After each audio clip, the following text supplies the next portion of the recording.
right, the new panel's here, and I already got a patch cut off of there. I used a multi-blade I got at Menards for cutting steel, and it worked really well. I was going to use a cut-off blade on my grinder, but I thought, well, it's the same thing, only bigger. But it worked out really well. Got that cut off. We'll get it fitted up in there, and keep on going. A few moments later. Okay, I got a pretty good start on my patch panel here. Wasn't wide enough to go all the way across, but that's fine. Splice that in. So I'm doing a little cut and butt technique that Tony Fitzpatrick, Fitzy's Fabrication. Check him out on YouTube. He's a wizard at this stuff, and I've done this before, but I know he makes it look easy. So you tack it in, and then I take my cutoff wheel. If you cut it on an angle like that, you'll get a good gap. Once you push that in, it'll be almost flush. So I'll show you on the other side here. So here's this, the other side here. So you get this piece already cut free, and then starting up here at the top, this little strip will get removed as I cut and weld the thing on the bottom. So we get it all in there. It should be flush and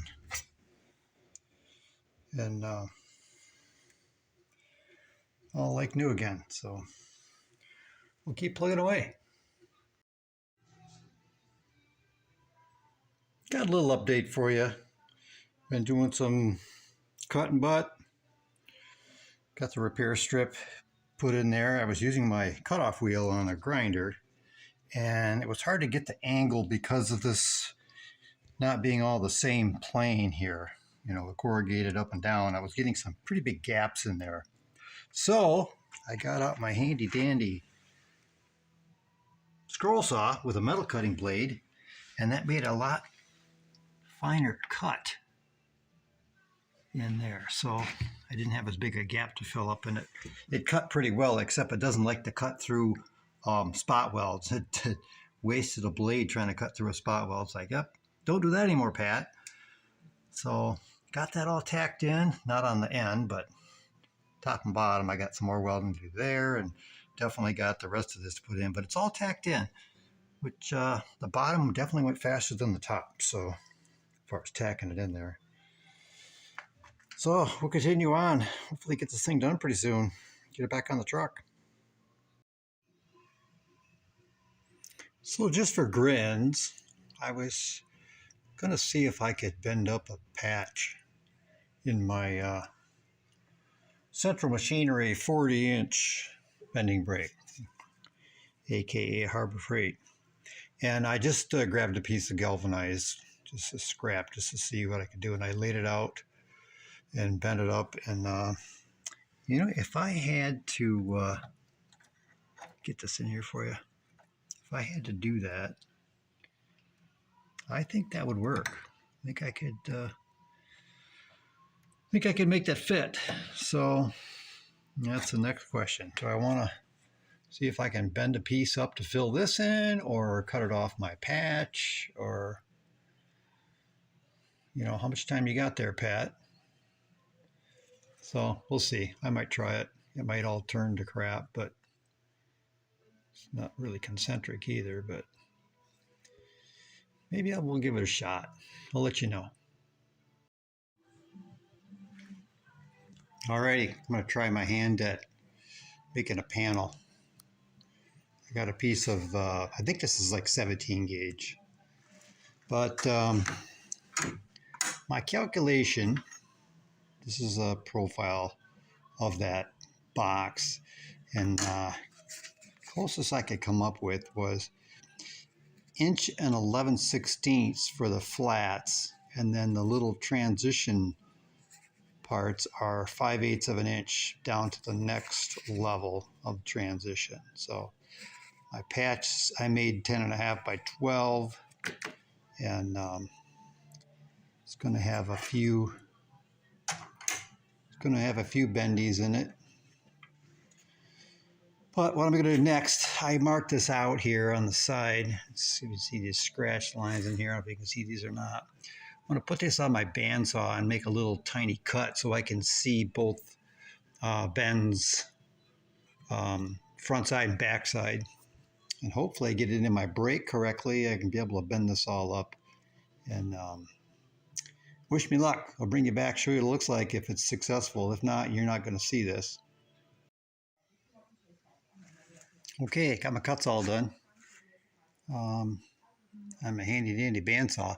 I have a Milwaukee bandsaw, and all I do is I got a paint stick jammed in the trigger to lock the trigger on. I got it clamped in my vise, and I just plug it in and have at her. Unplug it when I'm done. It works really well. I've made a lot of stuff with this actually. No table or anything, just like you see it. Just clamped in there and tightened up and got the trigger locked on.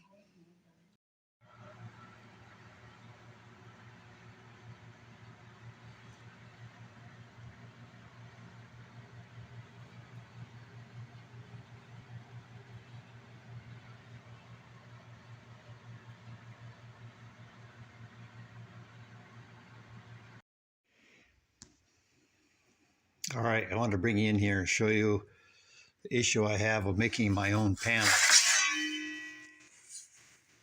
The bends are fine, but the problem I have is with my brake, it has this extended lip on here and it's made into the machine, so it can't be removed.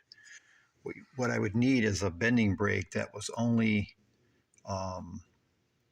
just a real short piece here. Now some brakes have the extension on here like a angle piece, and you can unbolt them, but mine's all made one piece. So in order to bend the next bend, I have to get it back to here, and because this extends down so far, I can't get it in far enough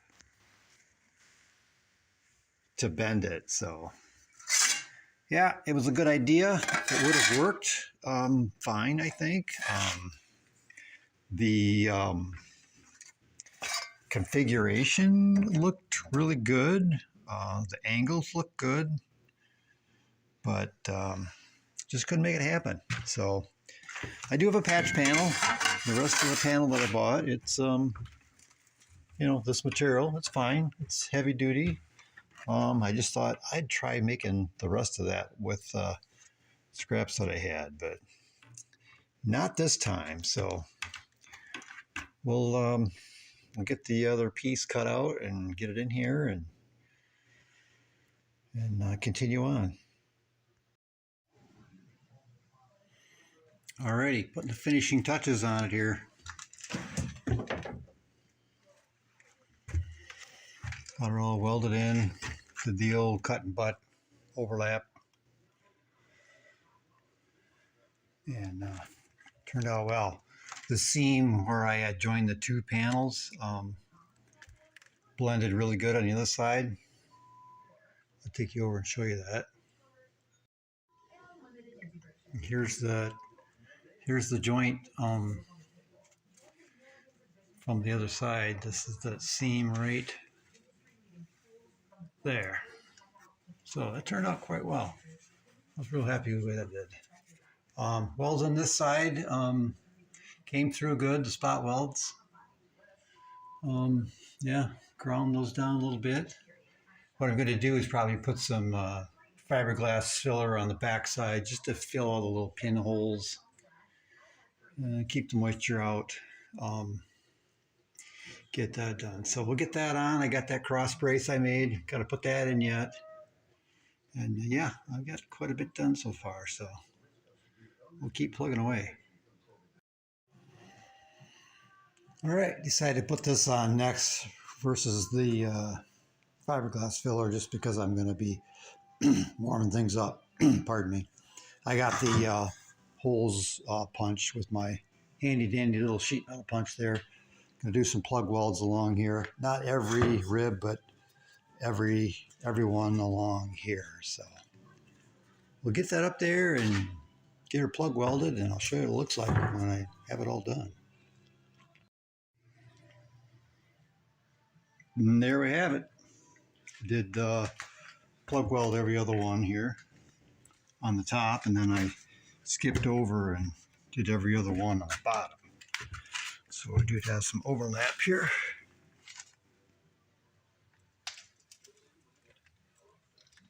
Down there.